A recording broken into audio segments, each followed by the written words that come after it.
Ladies and gentlemen, boys and girls, children of all ages, you're listening to the Touch and Tips podcast. I'm your host, Mr. Les J. Zamalik III. Let's dive into this, whatever it's going to be. It's going to be brought to you in part by Elijah Craig Rye. I don't have any sponsors, by the way. My last podcast thing, my last whatever this is, had 4 views, so I expect this to do the same. This Elijah Craig Rye, I have put some coffee in there, some cold brew, so, because I'm about to go to work, and this is what I do before I go to work, drink. Let's talk about New Orleans. New Orleans is sinking, and I mean that both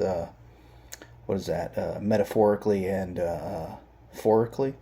I don't know. Yeah, I'm witnessing. Me and my wife have moved here just in time to witness the downfall of New Orleans. It's mostly weather-based. Now, when we moved here, we knew we were going to have to deal with hurricanes. We've been through several. We went through the most damaging one since Katrina, which was Ida.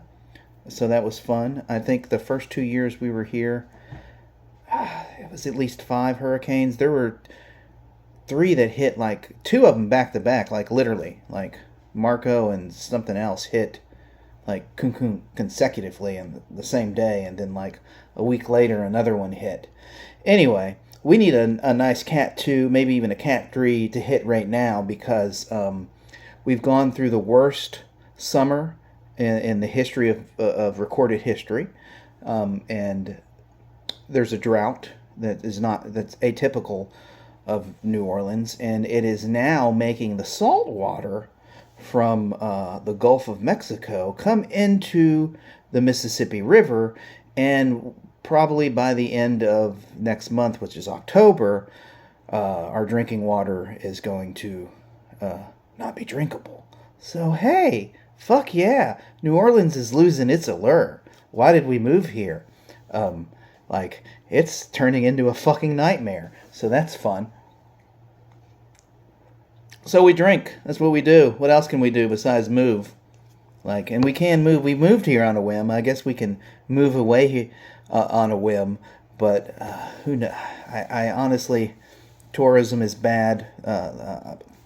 It's stated in my little bio, if you read that I'm a bartender. The wife is also in service industry. So we moved here because this was a service industry town. And for a time it was very, very, very, very nice. But now the weather is what's screwing everything up. Who wants to come here when it's New Orleans had 7 recorded triple-digit weather days since they started recording. I think it's either in 1950 or the early 70s. I'm not a weatherman, not a weather gypsy, clearly. But that's when they started recording this shit, and there was only 7, and we beat that, I think, in July consecutively. There was what I want to say, somewhere between 20 and 30. Again, wasn't paying that much attention to it. Well, I was paying attention to it, but not to that finite of detail. But yeah, there was at least a month of triple-digit weather consecutively here, and that usually doesn't happen. And it's keeping people away, and I'm here to make money off the people who show up, and they're like, hey, we're here, every day is Mardi Gras, all right? Exactly, kids. Step up to the bar, have a drink. The drinks are gonna be flowing, and you should spend your money. But now we got salt water coming. We had the worst summer. Apparently, if there's not hurricanes, it's even worse than... it's better with the hurricanes, apparently. So that's a sad fact of the New Orleans ecosystem survives on hurricanes. Anyways, that's what I've done for today. Enjoy that tasty morsel that no one will watch. remember, kids, tip well and tip often. Cheers.